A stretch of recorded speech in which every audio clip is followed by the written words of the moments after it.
제가 여기 이제 기쁨의 교회 담임이기도 하지만 작은 개척교회 담임이기도 하지만 크리스찬 리더 출판사를 운영을 하고 있어요. 크리스찬 리더 출판사는 지금 한 500종 이상 책을 출간하고 있고요. 특별히 주일학교, 중고등부, 이따 말씀드리겠지만 청년까지 이렇게 그런 교재들이 이제 되어 있습니다. 특별히 청소년 공동체는 제가 저자입니다. 또 많이 또 하셔서 많이 전국에서 많이 또 이제 해서 감사하게도 지금도 이제 많이 이제 교재로 많이 쓰이고 있습니다. 가장 본질적인 것을 먼저 생각해야 되는 게 과연 우리의 사명은 무엇일까? 우리의 사명은 무엇일까 했을 때 저는 마태복음 28장 18절에서 20절 말씀드리거든요.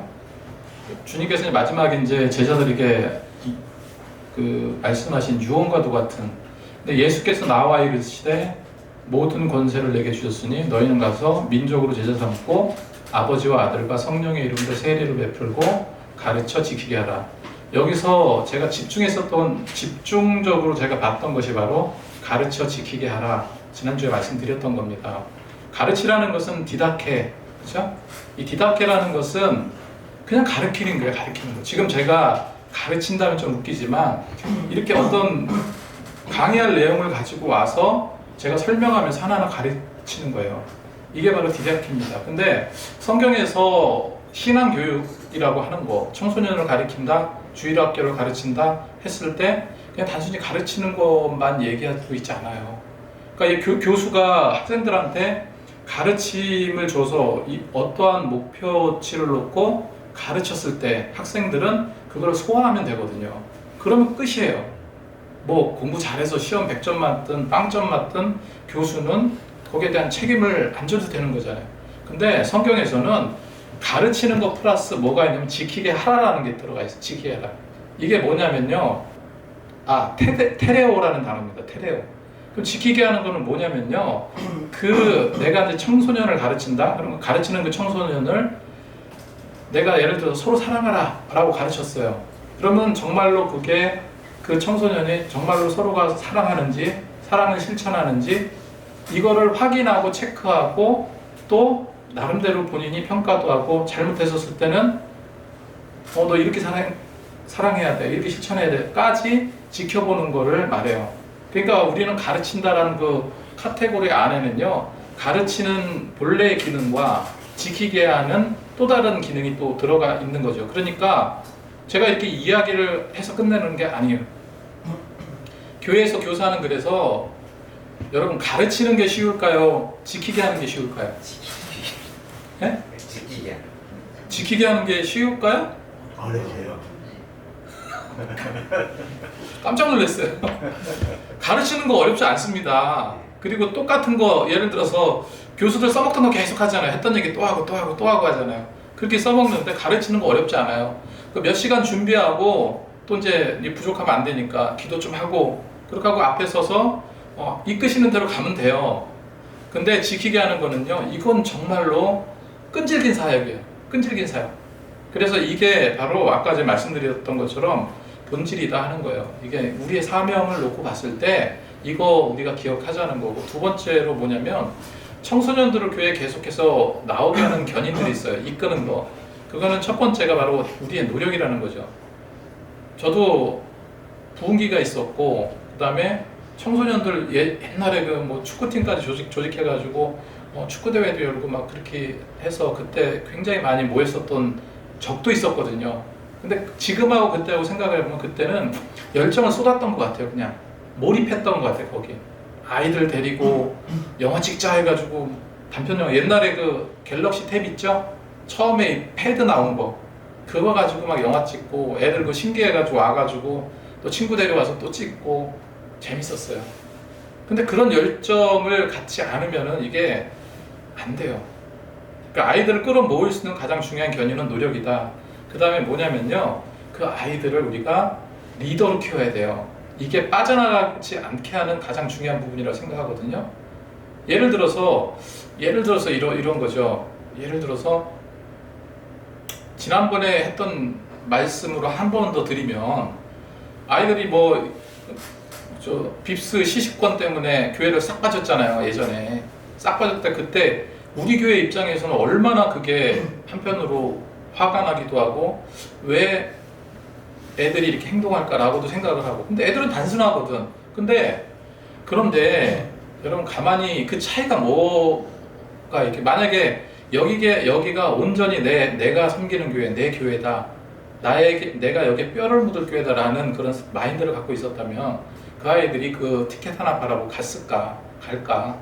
그건 이제 아이들이니까 그렇다고 생각할 수도 있겠지만 우리도 다 마찬가지거든요. 그래서 내 아이로 키우는 게 중요하다는 거죠. 그러면 절대 여기 내가 섬기고 내가 세워가고 내가 기둥으로서 역할을 하는 교회다라는 인식을 심어주는 교육이 필요하다는 거죠. 그게 아이들을 끌어당기는 견인이라는 거예요. 가장 중요한 것이 이겁니다. 말씀이 이겨요. 이거를 말씀을 주입한다 생각하지 마시고 소통하면서 말씀을 녹이는 거예요. 녹이는 거. 아까 사모님하고 잠깐 얘기했지만 놀아주는 것도 전 예배라고 생각합니다. 아이들하고. 놀아주는데 하나님의 말씀, 은혜로운 얘기 이런 게 나오지 뭐, 야, 너 뭐 어디 가서 뭐 어디 좋았냐, 뭐 했냐, 이거 아니잖아요. 주 안에서 놀아주는 거, 주 안에서 같이 보듬어 주는 거 예배예요. 아까 뭐 예배 순서에서 뭐 기도 뭐 하고 찬송가 몇 장 부르고 뭐 하고 이런 형식이 예배는 분명히 필요하지만 없어도 예배는 예배입니다. 그러니까 중요한 것은 내가 그 아이를 어떻게 해서든지 소통해서 끌어당기느냐가 중요하다는 거죠. 결국은 말씀이 이긴다는 거죠. 자, 교사 마인드, 지난주에 이제 말씀드렸던 것처럼 우리 손에는 뭐가 있습니까? 물맷돌이 있어요. 물맷돌. 그 물맷돌은 어찌 보면은 굉장히 골리앗에 비하면 연약한 조약돌일 수도 있겠지만, 그렇지만 거기에 하나님의 능력을 덧붙임으로 골리앗을 무너뜨리는 힘이 있는 그 도구가 되었잖아요. 그죠? 사무엘상 17장 47절 말씀에 또 여호와의 구원하심이 칼과 창에 있지 아니함을 이 무리에게 알게 하리라. 전쟁은 여호와께 속한 것인즉 너희를 우리 손에 넘기리라. 우리가 이런 어떤 확신을 갖고 있느냐? 내 안에는 물맷돌이 있다. 거인을 쓰러뜨릴 힘이 있다. 자, 첫 번째 그거고, 두 번째 뭐냐면요, 포기하지 말라는 거예요. 아휴, 저도 굉장히 포기하다가 제가 이것도 지난번에 한번 말씀드렸지만, 지난번에 아주 독실한 아주 모태 불교 신자가 아이가 있었어요. 걔를 어떻게 전도해서 교회에 한두 번 나갔는데 이 녀석이 그냥 교회에 와서 자꾸 남의 답이 그러고 그러면 승질나죠. 그죠?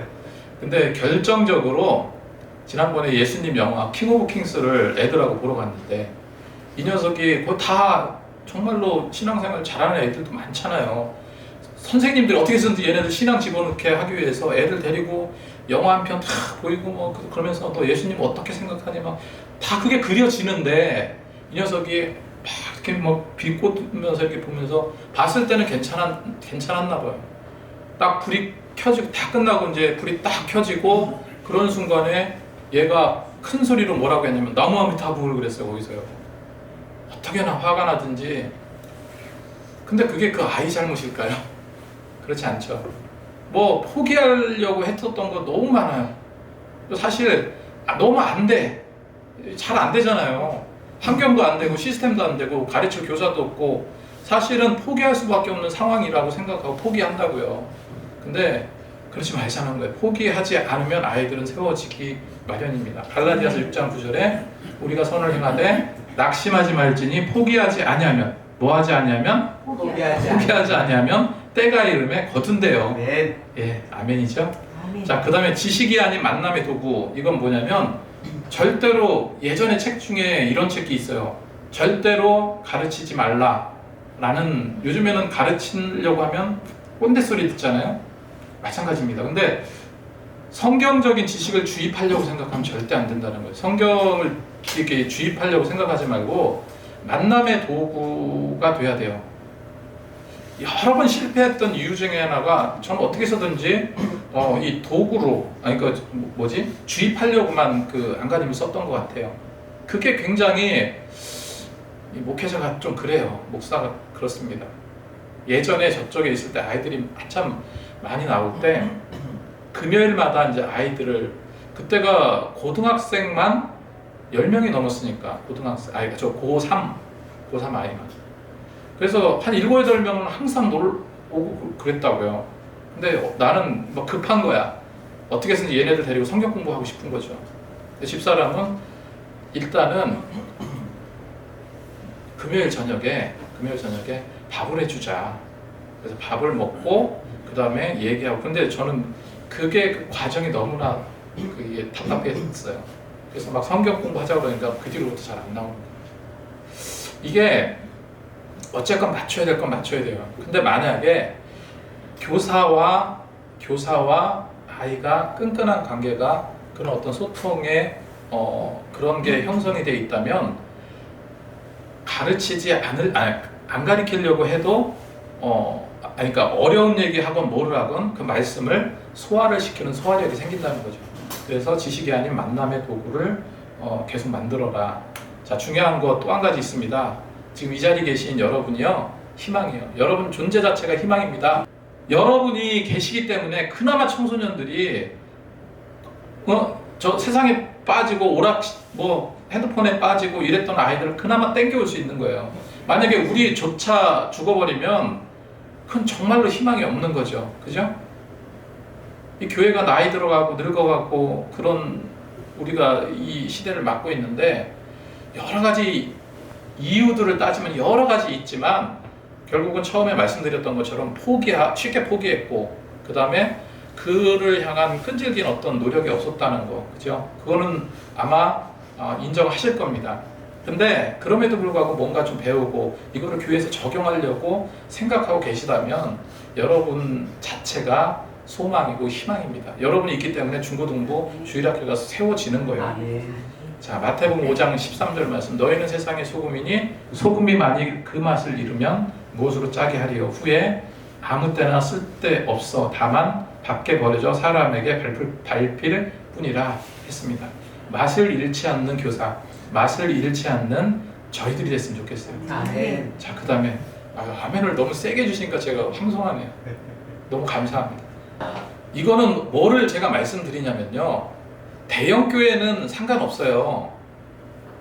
7, 80%가 미자립 교회예요. 목사님 사례 믿으시대로 안 나오는 교회들이 태반이라고요. 그런 교회인데, 이런 교회들이 여기서 헤매고 저기서 헤매고 여기서 앉아서 포기하고, 제가 최근에 읽은 책 중에 오무 교회가 온다라는 책 혹시 보셨는지 모르겠는데 그거 한번 꼭 읽으세요. 왜 그러냐면요, 그 오무 교회가 어찌 보면은 이게 세상적으로 보면은 너무 이게 읽으면서도 계속해서 이게 좀 너무 이게 앞서나가는 책이 아닌가라고 생각을 했는데, 가만히 한번 생각해 보세요. 저희는 새벽 예배 계속 합니다. 새벽 예배 계속 하는데 요즘에 새벽 예배 없는 교회 많아요. 그리고 새벽 예배를 드리지 않고 저녁에 예배를 드려요. 그런 교회, 저희도 아까 이제 사모님하고 잠깐 얘기했던 청년만 150명 나오는 그 교회 새벽 예배 없애버렸어요. 그러고 저녁 예배로 바꿨습니다. 저녁 되면 수십 명이 와서 뜨겁게 기도해요. 근데 새벽보다 낫지 않습니까, 그게? 근데 무리하게 그렇게 할 필요는 없지만 이게 그렇게 바뀌어가는 거고, 그 다음에 또 이제 뭐 교회 십자가가 없는 교회, 성경 공부 자체를 아예 안 한대요. 오후 예배도 없고 이런 교회들이 많아요. 근데 그러면 이런 거를 어떻게 만족시켜 줄 수 있을까? 저는 이 출판사하고는 아무 상관이 없는데, 제가 그 부장님하고 서점을 좀 돌아다닌 적이 있는데 요즘에 어떤 책이 좀 많이 나가죠? 그랬더니 딱 뽑아준 게 이거예요. 이게 유일하게 잘 나갔대지. 이게 이거하고 무슨 데이터 부흥하는 교회, 쇠퇴하는 교회 데이터 이렇게 나와 있는 그 책이 있고, 그 다음에 이게 있는데, 십자가가 다섯 개가 없다는 얘기죠, 오목교회. 그래서 십자가가 없고 새벽 예배가 없고 성경 공부가 없고 구역이 없대요. 요즘에 이제 셀로 전환해가지고 자기끼리 뭐를 하긴 하죠. 그런데 그리고 또 우리 장로님 계신데 장로가 없는 교회, 그런 교회도 요즘 그런 트렌드 중에 하나라는 거예요. 트렌드가 다 옳다는 얘기 아닙니다. 그렇게 바뀌어가고 있다는 거예요. 그리고 또 한 가지, 출판사 입장에서 책을 안 봐요. 교재를 사용 안 하려고 해요. 시대죠. 시대적인 상황이죠. 자, 그래서 작은 교회는 뭉쳐야 된다고 생각하고 제가 이제 이런 세미나를 시작으로 해서 저는 세미나 그룹을 만들고 싶어요. 크리스찬 리더가 주일학교, 중고등부, 청년 다 교재도 있고 저자들도 많이 있는데 여태까지 왜 내가 그거를 그렇게 신경 쓰지 않았나 이 생각이. 사모님께서 처음에 연락 오셨던 게 배울 데가 없다는 거예요. 배울 데가. 주일학교 예전에 한국 어린이 선교회, 파이디온 선교회, 그 다음에 요즘에 이제 희지쇼가 있죠. 어린이 전도협회 천안지회 그 지회장이 제 후배입니다. 죽으려고 그래요. 죽으려고. 여러분 코로나 때 어떤 일이 있었냐면은 교재를 딱 찍었어요. 근데 그 교재가 그때 코로나가 2020년도인가요? 2020년도 무슨 아이들 교재 이렇게 했어요. 그렇게 해가지고 뭐 굉장히 많이 찍었겠죠. 그 다음 년도 팔려고 했는데. 근데 코로나가 와가지고요. 교회에서 예배 금지를 시켰어요. 아이들 예배 못 드려요. 2020년도라는 것을 찍지 않았으면 그냥 어떻게 좀 사용할 텐데 그거 다 찍은 거를 만 권 이상 찍었겠죠. 아무래도 그거를 어떻게 했겠어요. 다 폐기했죠. 뭐 기가 막힌 일들이 많아. 시대가 분명히 바뀌었어요. 그거 끝나고 나서 조금 더 괜찮을까 했더니 인공지능 AI가 극성을 부리면서 지금 어떻습니까? 완전 지금 이따 뭐 보여드릴 것도 있습니다. 그런 상태예요. 그런데 중요한 것은 우리가 그런 가운데서 뭉치지 않으면요, 작은 교회는 소망이 없습니다. 진짜로. 살아남는 거 살아남을 수가 없어요, 진짜. 그래서 여기서 정보를 좀 듣고 저기서 정보를 좀 듣고 그리고 또 모을 수 있는 거 모으고 그렇게 하고 싶어요. 나중에 또 이렇게 말씀드리겠습니다. 자, 흔들리지 말고 더욱 힘쓰라. 고린도전서 15장 58절 말씀에 그러므로 내 사랑하는 형제들아 견실하마 흔들리지 말고 항상 주의 일에 더욱 힘쓰는 자들이 되라. 이는 너의 수고가 주 안에 헛되지 않음을 안을 줄 알미라. 이렇게 기록을 하고 있습니다. 이건 옛날에 했었던 건데 옛날에 이제 저에 대한 거를 좀 정리한 건데 9종류 18권의 청년 교재. 자, 이 교재가 있는데 일일이 그 주문 수량을 제가 셌기 때문에 정확해요. 15만 권 이상 나갔습니다. 오늘은 이거를 일과를 집중적으로 팔 거예요. 그러니까 그렇게 이제 생각하시면 되고, 자, 이거 한 가지 우리가 더 인식해야 될 거, 지금 이제 각 부서가 어린이 주일학교가 있고 청소년부가 있고, 교재는 지금 안 보셔도 됩니다. 조금 이따부터 할게요. 청소년부, 뭐 유아부, 영아부, 초등부, 이거는 아이들이 많을 때 얘기예요. 영아부, 유치부, 유년부, 초등부, 중등부, 고등부 이거는요 옛날 얘기예요. 지금 큰 교회도요. 아까 제가 150명 나오는 청년부가 150명 나오는 교회 말씀드렸잖아요. 그 교회가 여러분 한번 생각을 해보세요. 내가 생각할 때 한 1000명 이상 되는 교회도 150명 모이기 힘들어요. 요즘에. 근데 거기는 어른들은 제가 생각할 때 한 5, 60명 될까 그래요. 청년만 150명이에요. 놀랍지 않습니까? 근데 어쨌건 그러다 보니까 그 흐름으로 이게 사역 방향이 바뀔 수밖에 없는 거예요. 근데 대부분이 그렇지 못한 거죠. 그러니까 영아부, 유치부, 유년부, 초등부 이렇게 나누는 거는 사람이 많았을 때고 우리는 지금 그냥 하나예요, 부서가. 그래서 영아부, 유치부, 유년부, 초등부 이거 다 다음 세대 다 할 줄 알아야 돼요. 그래서 멀티플레이어가 되지 않는 한 주일학교가 온전하게 이렇게 제대로 성장해 나가고 하기가 쉽지 않다는 거죠. 그래서 주일학교는 영아부, 유치부, 유년부, 초등부, 중등부, 고등부, 청년부, 대학 청년부까지가 주일학교 부서입니다. 자, 뭐 이런 거 다 넘어가고. 그래서 이제 요 교재에 대한 이런 부분이 있는데 처음에 이제 4권이 있어요. 저기 앞에 제가 이제 쭉 진열해 놓은 책들이 있는데 그 중에서 1년차, 2년차 1년차는 이제 믿음의 기초 과정이에요.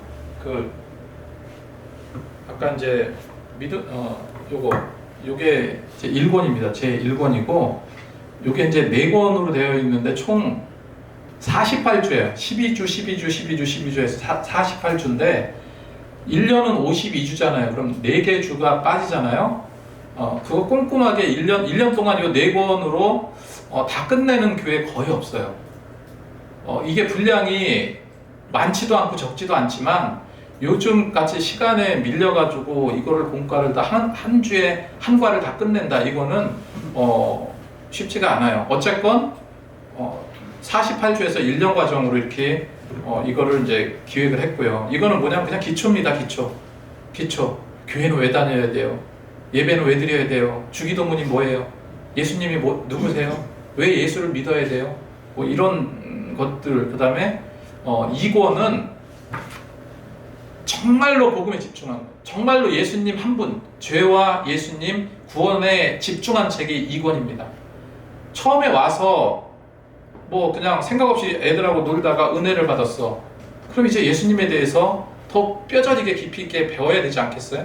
그래서 복음의 기초 다지기. 그 다음에 그렇게 해서 내가 거듭났어요. 내가 거듭남을 확신했다면 이제 뭐가 필요할까요? 믿음 생활이 필요한 거죠. 그래서 믿음 습관 길들이기.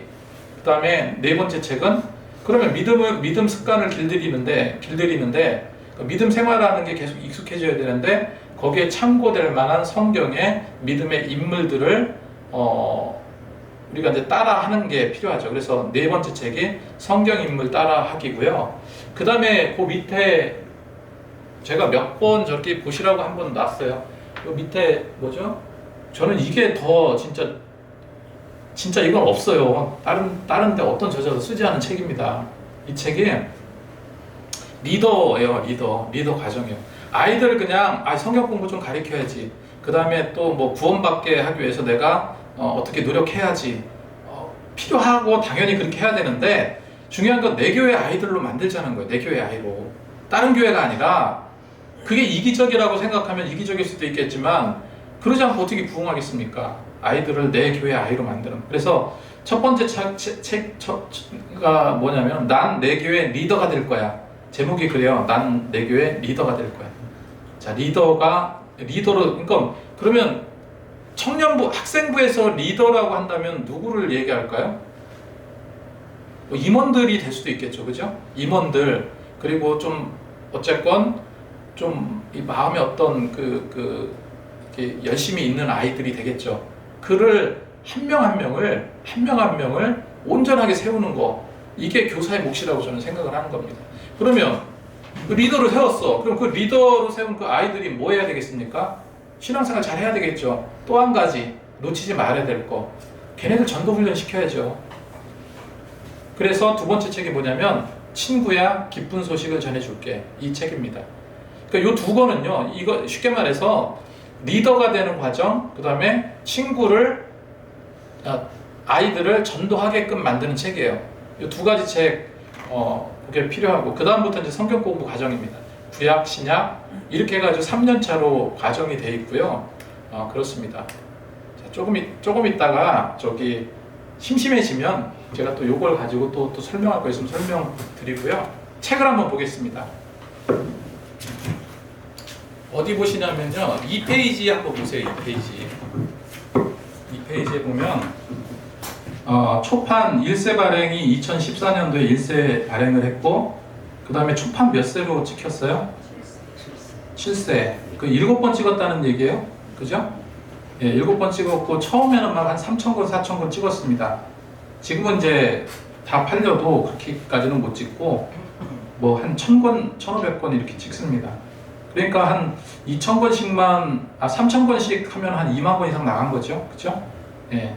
그 정도로 책이, 지금도 서점을 그때 갔는데 부장님하고 저희 이제 영업하시는 부장님하고 하도 이게 책이 요즘에 좀 잘 안 팔리니까 제가 그냥 답답하기도 하고 도대체 왜 이렇게 많이 안 나갈까 가봤어요. 가봤더니 그래도 모든 서점들이 저희 책들은 그냥 거기에 코너가 그냥 쫙 이렇게 비치가 돼 있더라고. 너무 감사하게. 그렇게 비치가 돼 있는 저희 출판사도 책이 안 나간다는 거 요즘에. 예. 자, 그 다음에 넘기셔서 성경 공부의 특징.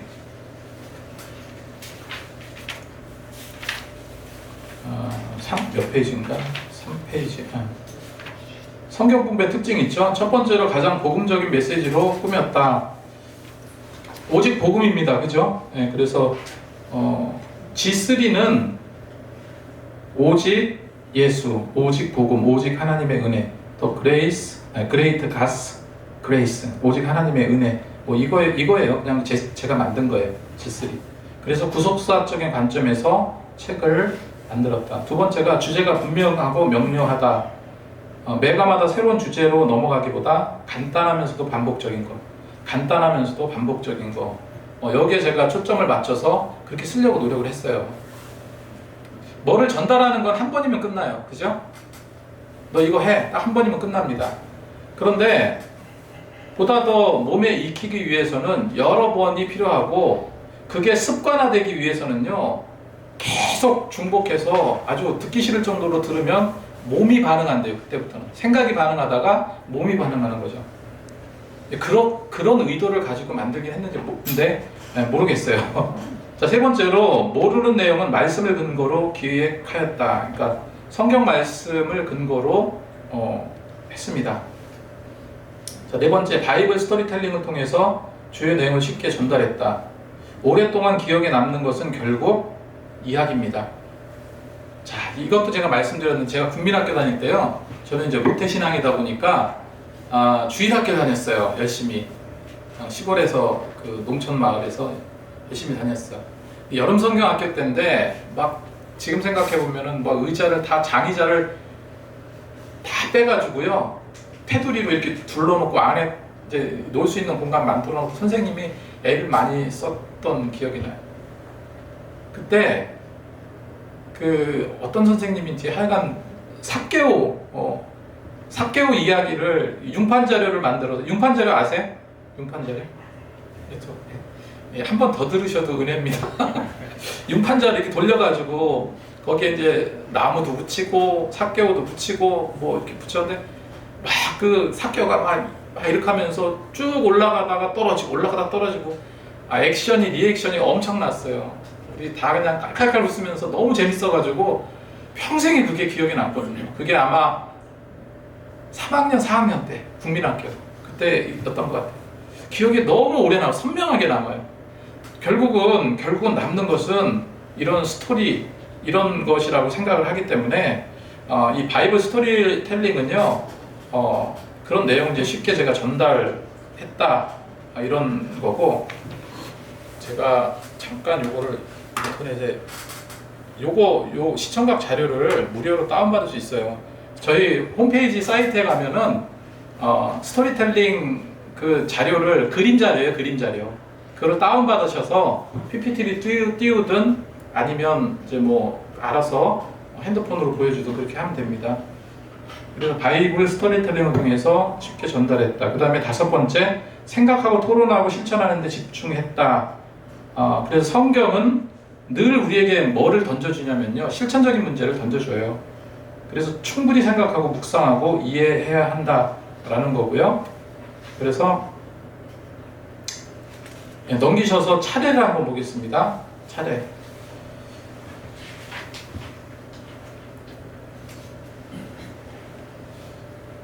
아까 말씀드렸던 것처럼 이거 처음에 네 권은 기초과정이라고 말씀드렸죠. 기초과정. 이거는 기초과정이라고 해서 쉽다 어렵다의 개념이 아니에요. 아는 거에 있어서, 교회에 대해서, 신앙에 대해서 아이들이 아는 거에 대해서 가장 중요하게 생각하는 부분을 먼저 제가 몰아넣은 거죠.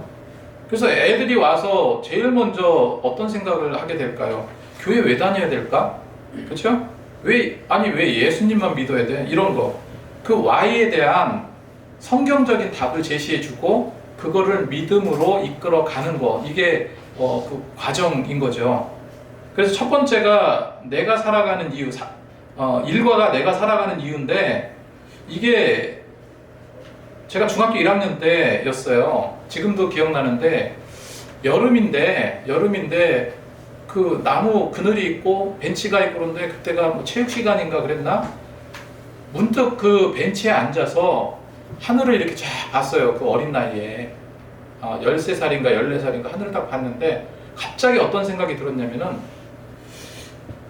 도대체 내가 왜 사는 거지? 이 생각이 들었어요.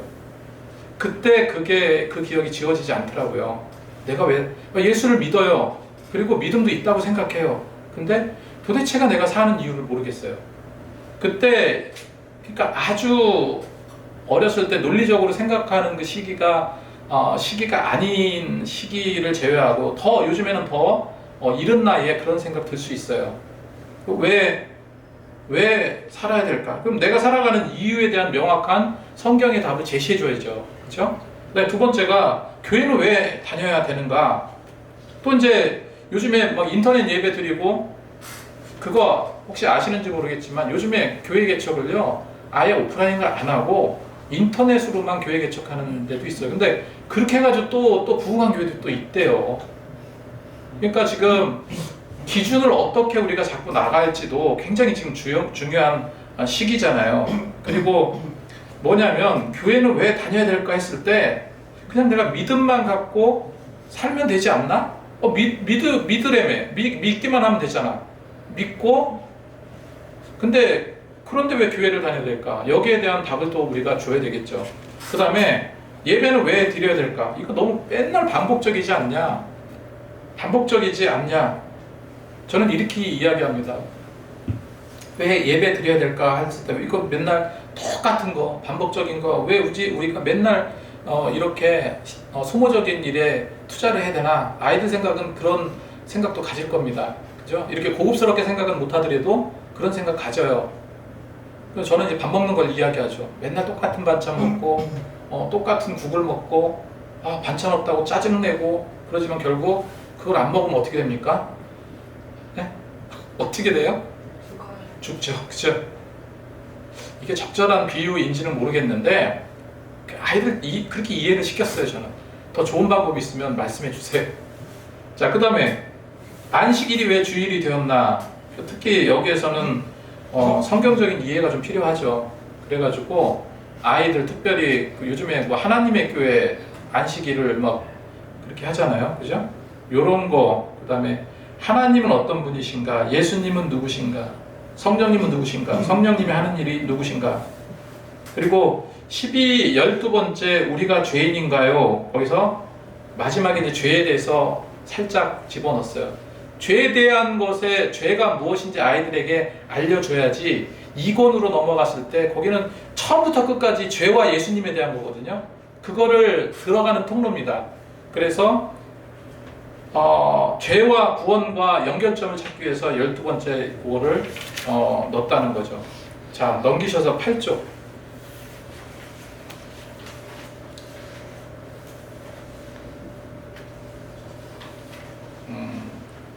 우리 목사님이 공과 목표 한번 읽어주세요. 1. 하나님은 우리를 창조하셨고 우리가 살아가는 분명한 목적을 주셨음을 알게 한다. 2. 예수님께서 베드로를 비롯한 제자들을 부르셨듯이 우리도 당신의 거룩한 백성이 되고 구원해 주시기를 위해 지금도 부르고 계심을 알게 한다. 예, 감사합니다. 자, 분명한 목적이 있어요.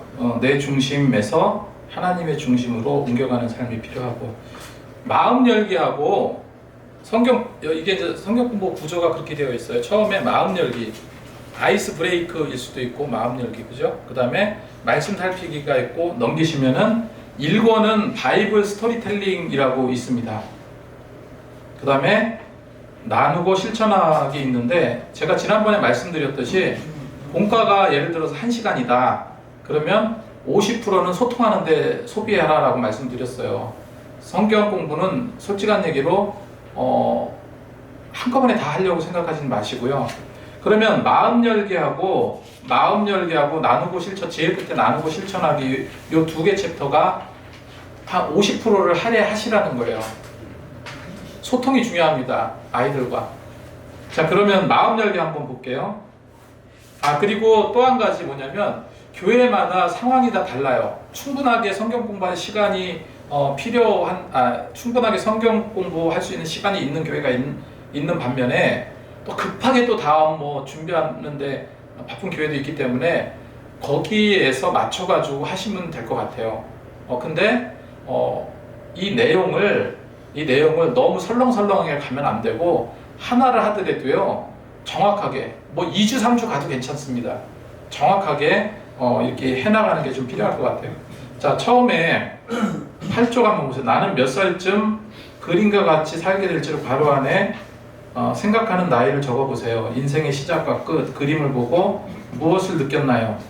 어차피 죽을 인생 왜 사는 걸까요? 그러니까 아이들한테 너가 태어난 연도가 언제야? 적으라고 하고요. 그 다음에 너가 몇 살 때 공부를 마칠 것 같아? 그리고 몇 살 때 직장 생활을 할 것 같아? 언제 결혼할 것 같아? 그리고 살아가다가 나중에 어떻게 될 것 같아? 라고 써보다 보면은 삶과 죽음에 대해서 살짝 이제 생각을 하게 되겠죠. 결국은 죽음이게 되는 거죠. 근데 여기서 아이들에게 분명하게 제대로 알려줘야 할 게 바로 아이들에게 어떤 이런 인생이 어차피 죽는데 뭐 이렇게 운명론이나 회의론에 빠지지 않도록 이렇게 코치해야 되는 거죠. 그래서 소망이 있다는 거, 그 이후에 죽음 이후의 삶에 소망이 있다는 거. 그러면 이거를 만약에 한 5-6명 앉혀서 이 얘기를 하면 이 얘기로 날밤샐 수도 있어요. 근데 아이들은 또 그게 또 쉽게 그렇게 끌어내지지가 않거든요. 그냥 노는 거 좋아하고 옆에 게임하는 거 물어보고 그러면 막 침튀겨가면서 얘기해요. 막 가르쳐 드릴까요? 막 이러잖아요. 근데 이런 거 하자면 또 귀찮아하고 막 그래요. 근데 그렇기 때문에 소통하는 것도 훈련이 필요하다는 거예요. 계속해서 소통에 그것도 필요하다. 그리고 말씀 살피기에는 항상 주제 말씀이 있어요. 주제 말씀이 있는데 한번 제가 한번 읽겠습니다. 하나님이 이르시되 우리의 형상을 따라 우리의 모양대로 우리가 사람을 만들고 그들로 바다의 물고기와 하늘의 새와 가축과 온 땅에 기는 모든 것을 다스리게 하자 하시고 하나님이 자기 형상 곧 하나님의 형상대로 사람을 창조하시되 남자와 여자를 창조하시고 하나님이 그들에게 복을 주시며 하나님이 그들에게 이르시되 생육하고 번성하여 땅에 충만하라 땅을 정복하라 바다의 물고기와 하늘의 새와 땅에 움직이는 모든 생물을 다스리라 하시니라. 아멘. 자, 여기서 요즘에 이 말씀은 챗GPT나 제미나이 같은 거로 얼마든지 원어적인 뜻, 무슨 내용 다 확인할 수 있습니다. 확인할 수 있기 때문에 조금만 열심을 내서 하면은 아이들에게 가르치는 게 필요하고 교사로서 알아야 될 게 필요하거든요. 교사로서의 알아야 될 부분을 제가 이제 말씀을 드리는 거예요. 자, 우리 형상이라고 그랬죠. 이게 이제 히브리어로 첼렘이라는 건데 복사본, 뭐 조각상 뭐 이런 거를 말해요. 그리고 우리의 모양, 네무트입니다.